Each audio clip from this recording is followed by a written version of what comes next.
Right now, for more insight on this matter, we're now joined in Beijing by Mr. Teng Jianqun, the Director for the Center of Arms Control at the China Institute of International Studies, and Mr. William Sewell in Los Angeles, formerly working with the U.S. intelligence community and now author of the spy novel Nonofficial Asset. Evening, gentlemen, and welcome to the program.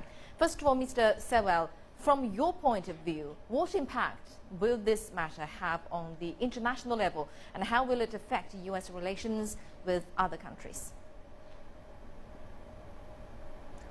Well, I think in the short term, it makes it difficult to accomplish diplomatic goals because there's a reduced level of trust in the world between the United States and other countries. So it makes it a little more difficult to negotiate treaties such as trade negotiations, arms control, that sort of thing. But I think in the long term, what's happened here is the methods that the United States uses to ferret out terrorists and look for bad guys has been compromised, and now they know what we know, and they can work around it, and I think that puts us in a bad situation. And Mr. Teng, what's your take on this matter? How should China respond to this scandal, well, if at all? Yeah, I think this is really a tough test for the central government.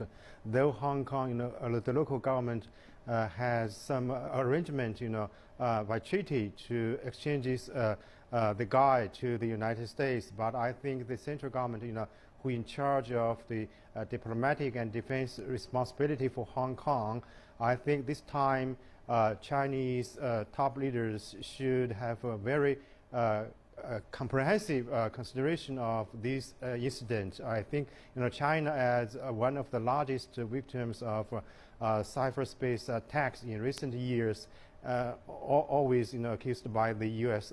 officials and some experts. During the 12th Shangri-La dialogue, the U.S. Secretary of Defense Chuck Hagel even pointed out that China is the largest hacker countries. So I think this time Edward Snowden just opened the Pandora box of the cyberspace attacking operations by the United States, and China agreed to talk about this in the coming strategic and economic dialogue. So I think China's position is very clear that the threat from the cyberspace actually is a common state for any country, not only for the United States, not only for China. So the countries, no matter you possess is the largest, the most advanced technology in information technology, you should cooperate with other countries to deal with such a new challenge. Well, Mr. Sewell, in terms of public reaction in the U.S. right now, do people actually approve of this kind of surveillance programs?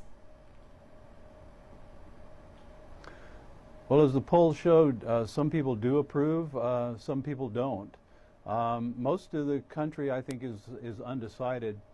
And where we have to really look internally as a society in America, and perhaps in the rest of the world, is where do we strike a balance? We're looking for the balance between security and privacy. And the unfortunate thing is you can't have both at the same time at the same level. So to get more security, you have to give up some privacy. And as we look around the world, I think people in other countries are dealing with that same issue. And it's kind of exacerbated by the amount of cybersecurity and cyber snooping that goes on around the world. There are things going on as we're having this conversation about the balance. There are things that are going on that we don't know about, and it may be that's a good thing, but we do have to struggle with this with this whole conversation about what is the balance. How much privacy do we really want to give up in the name of security, and how secure are we in giving up our privacy? And I think that's why many people in the United States are undecided, because we just don't know the answer to that. And Mr. Teng, there is indeed rising concern regarding global cybersecurity. Is there a way that this problem can be solved? Yeah, I think this is really a new challenge for the international community. As we all know, the cyberspace actually is the fifth domain for our social life, with the wide use or the spread of information technology. And the military, of course, will be involved in this domain.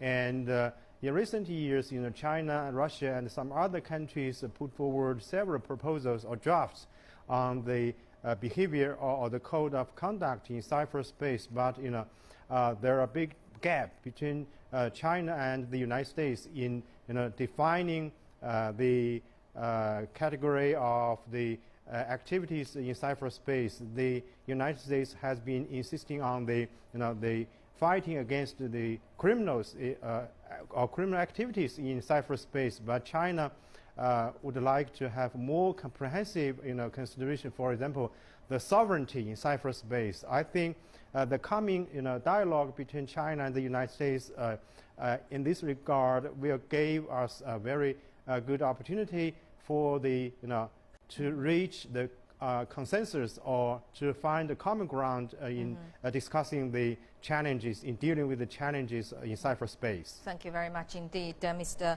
Teng Jianqun, the Director for the Center of Arms Control at the China Institute of International Studies, and Mr. William Sewell in Los Angeles, formerly working with the U.S. intelligence community and now the author of the spy novel Nonofficial Asset. Thank you very much indeed, gentlemen.